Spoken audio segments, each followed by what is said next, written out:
सो गए, हम तो सारे वतन को जगा के चले, याद आए हम। सम्मानित साथियों, नमो बुद्धाय, जय भीम। हमेशा की भांति एक बार पुनः हम लेकर आ गए हैं डॉक्टर अंबेडकर संदेश। आज के डॉक्टर अंबेडकर संदेश में जो कि आपको मिल रहा है आवाज़ का ऑफिशियल यूट्यूब चैनल के माध्यम से, मुझे पूरा भरोसा है कि आपने आवाज़ का ऑफिशियल यूट्यूब चैनल को सब्सक्राइब कर लिया होगा। इससे पहले कि आज के डॉक्टर अंबेडकर संदेश को हम कंटिन्यू करें, आगे बढ़ाएं, आज का डॉक्टर अंबेडकर संदेश आपके समक्ष प्रस्तुत करें, हम सबसे पहले बाबा साहब के चरणों में श्रद्धा का सुमन अर्पित करते हैं, क्योंकि आज बाबा साहब का परिनिर्वाण दिवस है। 67वां परिनिर्वाण दिवस। पूरा देश इस समय बाबा साहब को याद कर रहा है मेरे साथियों। और बाबा साहब की सच्ची श्रद्धांजलि क्या होगी, ये आज का प्रश्न है। बाबा साहब को अगर आप सच्ची श्रद्धांजलि देना चाहते हैं तो क्या हो सकती है? तो बस सीधी सी बात है कि बाबा साहब जो अधूरा मिशन छोड़ कर गए हैं, बाबा साहब का जो अधूरा सपना है, उसे हम सभी को पूरा करना है। यदि हम आज ये संकल्प ले लेते हैं बाबा साहब के परिनिर्वाण दिवस के दिन कि हमें बाबा साहब के अधूरे मिशन को पूरा करना है, तो इससे ज़्यादा सच्ची श्रद्धांजलि नहीं हो सकती है। इस बात को हमें समझना होगा। आज के डॉक्टर अंबेडकर संदेश में जो कि प्रसारित किया जा रहा है स्थान Buddha Bodhisattva Ambedkar international centre, BBIC Sarnath Varanasi राज्य उत्तर प्रदेश देश भारत के सौजन्य से बाबा साहब भीमराव अंबेडकर के परिनिर्वाण दिवस पर बाबा साहब के चरणों में कोटि कोटि नमन और कोटि कोटि श्रद्धांजलि अर्पित करते हुए अब हम डॉक्टर अंबेडकर संदेश को बिना विलंब के शुरू करने जा रहे हैं। आज का विषय है अपराधी को सुनाई गई सज़ा को अगर स्थगित किया जाता है तो सज़ा को रद्द करने के बराबर है, ऐसा बाबा साहब कहते हैं। किस परिप्रेक्ष्य में कहते हैं? आखिर वो कौन सा केस है जिसकी सज़ा को स्थगित किया गया और किसने किया ऐसा कार्य, किसने सज़ा को स्थगित किया है अपराधी की? तो आज विस्तार से हम लोग बात करेंगे। मुझे पूरा भरोसा है कि आप वीडियो को अंत तक वॉच करेंगे। वीडियो अच्छा लगने पर आप निश्चित है कि उस वीडियो को जन जन तक पहुंचाने के लिए शेयर भी करेंगे। आज का डॉक्टर अंबेडकर संदेश बाबा साहब डॉक्टर अंबेडकर संपूर्ण वाङ्मय खंड 39 से पेज नंबर 111 से 115 तक, ये जो भारत सरकार द्वारा प्रकाशित है बाबा साहब अंबेडकर डॉक्टर अंबेडकर संपूर्ण वाङ्मय खंड 39 से लेकर हम उपस्थित हो चुके हैं। सम्मानित साथियों, आप भी स्वयं अवलोकन कर सकते हैं, संपूर्ण वाङ्मय को पढ़ सकते हैं। जाधव जी, गांधी जी और धीरज लाल, इन दो अमीर लेकिन बदनाम सटोरियों को मुंबई हाई कोर्ट द्वारा जुए के आरोप में कैद की सज़ा सुनाई थी। मुंबई सरकार के गृह मंत्री मुंशी ने उनकी इस सज़ा को अपने अधिकार के तहत स्थगित कर दिया था। इसके खिलाफ बैरिस्टर जमनादास मेहता द्वारा पिछले सोमवार को मुंबई लेजिस्लेटिव असेंबली में कामकाज मुलतवी की सूचना रखी थी, क्योंकि लोक शक्ति सर्कुलर मामले में पहले से बदनाम मुंशी ने ऐसा करके न्यायदान के कामकाज में अक्षम्य दखल अंदाजी की थी। इस सूचना के समर्थन में खुद बैरिस्टर जमनादास मेहता और मशहूर कानूनविद और असेंबली में स्वतंत्र लेबर पार्टी के नेता बैरिस्टर बाबा साहब डॉक्टर भीमराव अंबेडकर ने विस्तृत भाषण दिया। डॉक्टर अंबेडकर ने इस सिलसिले में अपने 7 मई 1938 के भाषण में कहा था, अध्यक्ष महोदय, इस प्रस्ताव का समर्थन करने के लिए मैं यहाँ खड़ा हूँ। चर्चा के आखिर में मैं बोल रहा हूँ और गृहमंत्री जी को जवाब देने के लिए समय की ज़रूरत होगी।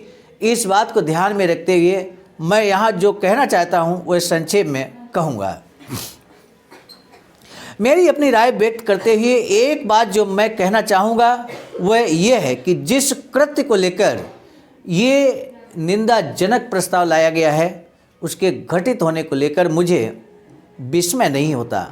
वर्तमान सरकार ने अधिकार ग्रहण के बाद जितने ऐसे काम किए हैं जिन्हें निसंशय कानून का भंग करना कहा जा सकता है, उनमें ये कृत्य परिसीमा तक पहुंचने वाला है, इसमें दो राय नहीं। हालांकि कुल कामों का ही ये एक हिस्सा है। जो नायक जारी है उसका यह एक अध्याय है। इस नाटक का जो नाटक जारी है, इस नाटक का अंत कब होगा कुछ कह नहीं सकते। इनमें से पहले काम के रूप में बारडोली के किसानों का उदाहरण दिया जा सकता है। वहाँ के किसानों की जब्त की गई ज़मीनें उन्हें वापस दिलाने का जोखिम सरकार ने यहाँ सिर आंखों पर हैकर बोलने की कोशिश करते हैं। मुझे कम समय मिला है, इसलिए विनती है कि जो मैं कहना चाहता हूँ उसे आप पहले सुन लें, ये मेरी आपसे विनती है। इसी बीच अध्यक्ष बोलते हैं, बाबा साहब को किस तरह से रोका जाता है बोलने से, जरा देखिए सम्मानित साथियों। अध्यक्ष महोदय कहते हैं, ऑर्डर ऑर्डर, सम्माननीय सदस्य नीचे बैठे हैं। डॉक्टर अंबेडकर को उद्देश्य कर कहते हैं कि मुझे डर है कि इस प्रकार अगर चर्चा जारी रखी जाए तो उसका क्षेत्र बढ़ता जाएगा। यहाँ मुद्दा ये नहीं है कि विगत कृत्यों के लिए सरकार जिम्मेदार है या नहीं है। मुद्दा ये है कि इस प्रस्ताव का विषय जो कृत्य है, जो प्रस्ताव है, वह निषेधाई है या नहीं। सार्वजनिक रूप से जो महत्वपूर्ण बातें हैं उनसे ये बात जुड़ी है और प्रस्ताव को अनुमति मिलने के लिए इसका महत्वपूर्ण होना जिम्मेदार है। इसलिए विवाद के दौरान भी गंभीरता बरतना लाजमी है। इसलिए सम्मानित सदस्यों से मैं यही विनती करता हूं कि केवल पुनर्निर्धारित बातों पर ही बोलें। तब डॉक्टर बाबा साहब भीमराव अंबेडकर क्या कहते हैं, ये बात हमें समझना होगा। बाबा साहब कहते हैं, अध्यक्ष महोदय, आपके सामने ये मुद्दा प्रस्तुत करने की मैं अनुमति मांगता हूं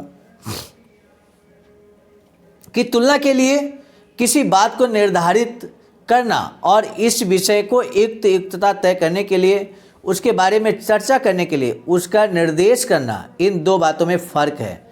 बारडोली की जब्त की गई ज़मीनें लौटाने की योग्यता के बारे में अगर मैं चर्चा करता तो आपका निर्णय निश्चित रूप से मुझ पर लागू होता। इसलिए अगर मैं ये कहता हूँ कि इस कृत्य से सरकार के पुराने कृत्यों का सिलसिला चरम तक पहुँचा है या उनमें से किसी कृत्य का उसकी योग्यता के विवाद में बिना पढ़े अगर मैं निर्देश करता हूँ तो उसका ये मतलब नहीं निकलता कि मैं नियमों के खिलाफ जा रहा हूँ।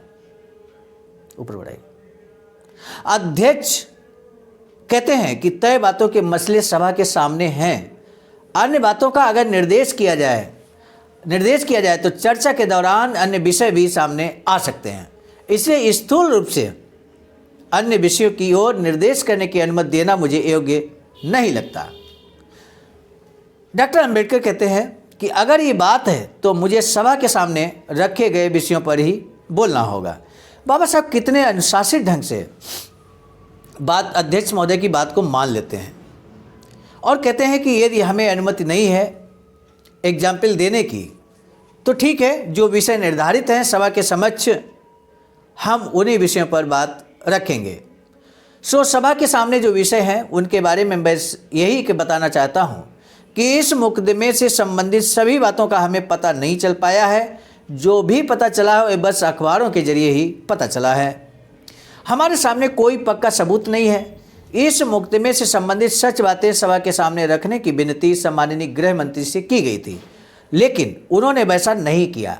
इस कारण मुझे रुक जाया करो, पूरा जब तक पढ़ लिया मुझे और सभा में उपस्थित अन्य लोगों को भी ये असुविधा सहनी पड़ रही है। सत्य बातें आखिर में जब सामने आ ही जाएंगी तब हो सकता है ये चर्चा अनावश्यक और अकालिक भी ऐसा साबित हो। अगर ये चर्चा अनावश्यक थी, ये आगे चलकर साबित हुआ तो पूरा दोष गृह मंत्री जी के ही मत्थे मरा जाएगा। इसमें कोई शक नहीं है, क्योंकि खुद उन्होंने सभा को शामिल करते हुए इस मामले से संबंधित पूरी बातें उसके सामने रखने से उन्होंने ही इनकार किया है।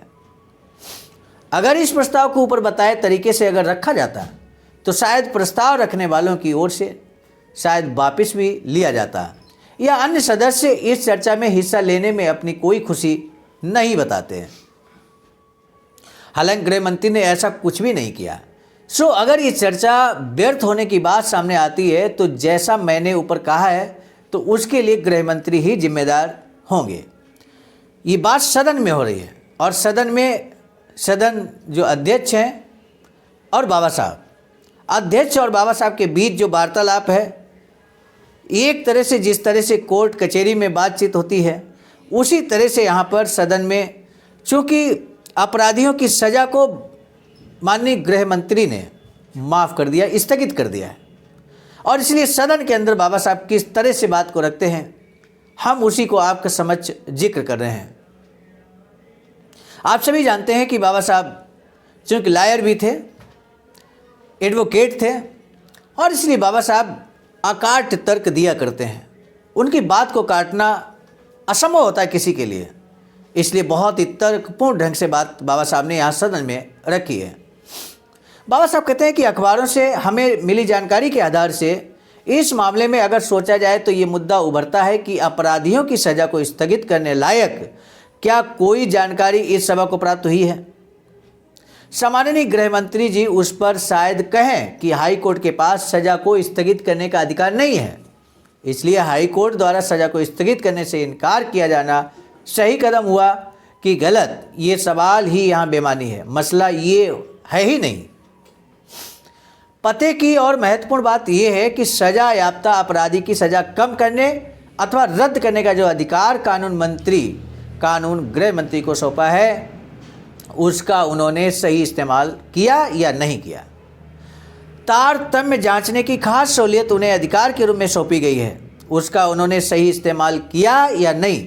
सम्माननीय गृह मंत्री ने अपने अधिकार पर सही अमल किया है अथवा नहीं, इस बारे में फैसले पर आने से पहले कुछ बातें स्पष्ट करना जरूरी है।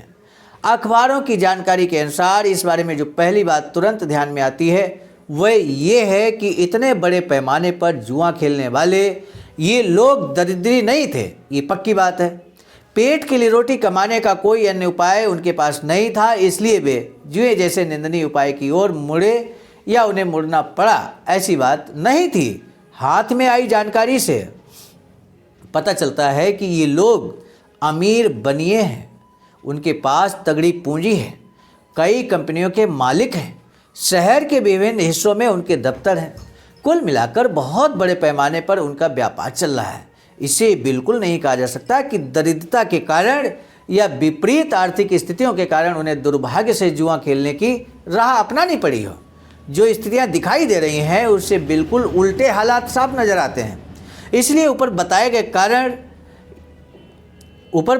कारण इन लोगों के बारे में सही है ऐसा नहीं कहा जा सकता। हाई कोर्ट में जो अर्जी दी गई उसमें भी इन लोगों की सज़ा दी गई थी, उसमें भी इन लोगों की सज़ा स्थगित करने के लिए कोई अन्य कारण नहीं बताए गए थे। अपराधी बीमार थे या किसी रोग से पीड़ित थे ऐसा भी नहीं पता चलता है, इसका कोई सबूत उपलब्ध नहीं है।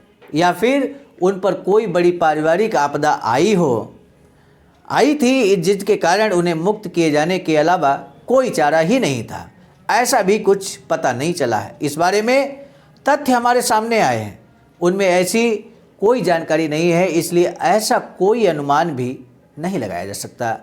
तीसरी वजह संभवतः ये बताई जा सकती है कि उपयुक्त मामले में उन्हें अपील करना था।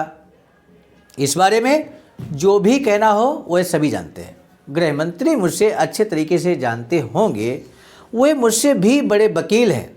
वे जानते हैं कि प्रीवी काउंसिल द्वारा सैकड़ों में नियम बना दिया गया, ये साबित किए बगैर कि न्याय के सिद्धांत का उल्लंघन हुआ है। हिंदुस्तान के क्रिमिनल कोड के बारे में की गई अपील को स्वीकार नहीं किया जाएगा। क्रिमिनल प्रोसीजर कोड का सामान्य धाराओं के भंग होने से संबंधित मामलों में सुविधा उपलब्ध नहीं है। अपनी न्याय बुद्धि के अनुसार प्रीवी काउंसिल द्वारा क्रिमिनल अपील क्या हो सो गए नहीं बढ़ा ना। अपनी न्याय बुद्धि के अनुसार प्रीवी काउंसिल द्वारा क्रिमिनल अपील स्वीकारने से संबंधित अपना अधिकार क्षेत्र बेहद सीमित कर रखा है। प्रस्तुत मुकदमे के बारे में कहना हो तो जिस प्रेसिडेंसी मजिस्ट्रेट अथवा जिनके सामने अपील प्रस्तुत की जाती है उस हाई कोर्ट दोनों में से किसी एक के द्वारा क्रिमिनल प्रोसीजर कोड की किसी धारा का अथवा सामान्य न्याय संबंधी सिद्धांतों का कहीं भंग हुआ हो, ऐसा भी नहीं है। इस मामले में घास के तिनके की जितनी सबूत भी उपलब्ध नहीं है। ऐसे में इन लोगों की दी गई सजा को स्थगित करने लायक कोई सबूत गृह मंत्री को मिला हो ऐसा मुझे नहीं लगता। वास्तविक स्थितियों पर गौर करने से मुझे ऐसा सबूत दिखाई नहीं दे रहा है, पर इसी प्रकार मेरी जानकारी के अनुसार आम अपराधियों को सज़ा सुनाई गई। सजा को इससे पूर्व किसी गृह मंत्री द्वारा मुलतवी किए जाने का एक भी उदाहरण मुझे नहीं मिला, यानी कि स्थगित करने का एग्जाम्पल नहीं मिला। प्रांत के सर्वश्रेष्ठ न्यायमंडल द्वारा न्याय बुद्धि के साथ दी गई सजा को स्थगित करने के लिए बीमारी या अन्य निजी मुश्किलें आदि को अब तक किसी कोर्ट द्वारा स्वीकार योग्य नहीं माना है। इसलिए हाईकोर्ट की राय की परवाह किए बगैर उसके द्वारा सुनाई गई सजा को रोकने के मामले में संबंधित अगर कोई ठोस सबूत सामने नहीं आए तो मुझे कहना पड़ेगा कि जो भी हुआ वो बेहद निषेधाई है, नाम बदनाम करने वाला हुआ। हाईकोर्ट में आरोपी की ओर से दी गई सजा द्वारा अर्जी दी गई थी कि इन कैदियों को कारागार में विशेष रियायतें मिले, उनके साथ दूसरी श्रेणी के कैदियों से सलूक न किया जाए। ये बात गृह मंत्री भी जानते हैं। कम से कम हमें अखबारों के जरिए इस बात का पता चल ही चुका है। मुझे एक और बात का पता चला है कि आरोपियों के हाईकोर्ट के वकील द्वारा एक और बात की अर्जी हाईकोर्ट में दी थी कि अपराधियों की सजा को तात्कालिक रूप से मुलतवी किया जाए। हाईकोर्ट ने दोनों अर्जियां खारिज कर दी थी, लेकिन यही दो अर्जियां जो है उनमें से एक अर्जी को गृह मंत्री ने स्वीकार किया है। ऐसा करके गृह मंत्री द्वारा अपराध किया गया। उससे अधिक कानून और व्यवस्था के प्रति उपेक्षा पैदा करने का कोई और काम इतने असरदार तरीके से शायद नहीं किया गया है। अपनी राय स्पष्टता के साथ व्यक्त करने में मुझे किसी तरह की दिक्कत महसूस नहीं हो रही है। सम्माननीय गृह मंत्री से मैं पूछना चाहता हूं कि जिस करने की समर्थ नेता की जनता को बताने लायक कोई वजह साफ तौर पर सामने नहीं आती, ऐसे प्रस्तुत जैसा कोई काम क्या जनता के मन में राजनीति की और प्रशासन की सच्चाई के बारे में संदेह पैदा नहीं करेगा? एक और सवाल मैं पूछना चाहता हूं सम्माननीय मुख्यमंत्री से। सम्माननीय मुंशी जी ने जो आदेश दिया उसकी जानकारी क्या मुख्यमंत्री को थी?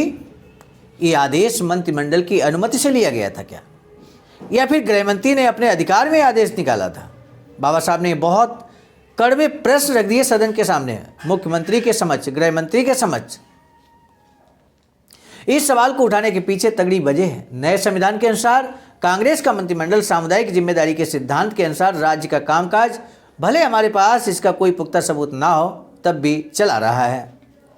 यह हम मान कर चल रहे हैं कि इसी कारण ये मामला पूरे मंत्रिमंडल के सामने या कम से कम कानूनन प्रांत के कामकाज के लिए जिम्मेदार व्यक्ति होने के नाते मुख्यमंत्री के सामने रखा गया होगा। ये मानने में हमें कोई दिक्कत पेश नहीं आ रही है। इस बात का जिक्र करना या अब सवाल पूछना मैं टाल नहीं सकता। कोई मेरी राय में ये बेहद गंभीर मसला है, क्योंकि मेरी राय में ये बेहद गंभीर मसला है। अपराधी को सुनाई गई सजा को उस पर अमल होने से पहले मुलतवी करना कानून को उखाड़ना है। इसलिए मैं निष्कर्ष तक पहुंचा हूं कि प्रांत की सरकार का कामकाज और जनता के कल्याण पर गंभीर असर डालने वाले ऐसे काम मुख्यमंत्री की जानकारी के बगैर हुआ है। मेरे लिए जानना जरूरी है कि मेरा ये निष्कर्ष सही है या गलत। सो उम्मीद करता हूं कि मंत्रिमंडल द्वारा मेरे इन सवालों के जवाब दिए जाएंगे। आज का डॉक्टर अंबेडकर संदेश यहीं पर समाप्त किया जाता है, लेकिन पहला प्रश्न है आज का कि बाबा साहब डॉक्टर भीमराव अंबेडकर ने 7 मार्च 1938 के सभा के प्रस्ताव में क्या कहा। आज का जो स्पीच है बाबा साहब का 7 मार्च 1938 के बारे में। डॉक्टर बाबा साहब अपराधी के कानून पर क्या कहते हैं, यानी कि बाबा साहब ने यहाँ पर कि किसने, एक और प्रश्न हम ऐड करते हैं अपनी तरफ से, किसने अपराधियों की सज़ा को माफ़ किया? एक शब्द में आंसर आप दे सकते हैं। सदन में बाबा साहब ने ये प्रश्न उठाया और बहुत ही पुरजोर तरीके से बाबा साहब ने बात अपनी रखी। बाबा साहब की इस स्पीच को जो सदन में दिया गया, खासकर हम महाराष्ट्र की बात कर रहे हैं, मुंबई लेजिस्लेटिव असेंबली की बात कर रहे हैं, तो वहाँ पर जिस तरह से पुरजोर तरीके से बाबा साहब ने तर्कपूर्ण अपनी बात को रखा, आज हम लेकर आए थे डॉक्टर अंबेडकर संदेश। बाबा साहब डॉक्टर अंबेडकर संपूर्ण वाङ्मय खंड 39 के माध्यम से। सामान्य साथियों, आज के डॉक्टर अंबेडकर संदेश को अब हम समाप्त करने जा रहे हैं। आज का डॉक्टर अंबेडकर संदेश हम लेकर आए थे मिशन नायक बुद्ध मित्र मुसाफिर सर राष्ट्रीय महासचिव आवाज का नई दिल्ली की प्रेरणा में, और साथ ही साथ संकलन करता में परम आदरणीय विजय कुमार बौद्ध जी, प्रांतीय कोषाध्यक्ष आवाज का बिहार। प्रस्तुत करता में मैं स्वयं सर्वजीत आर्या, राष्ट्रीय कोषाध्यक्ष चाबाजकर, नई दिल्ली। पुनः मिलेंगे नए डॉक्टर अम्बेडकर संदेश में, तब तक दीजिए इजाज़त। आप सभी को सादर नमो बुद्धाय, जय भीम।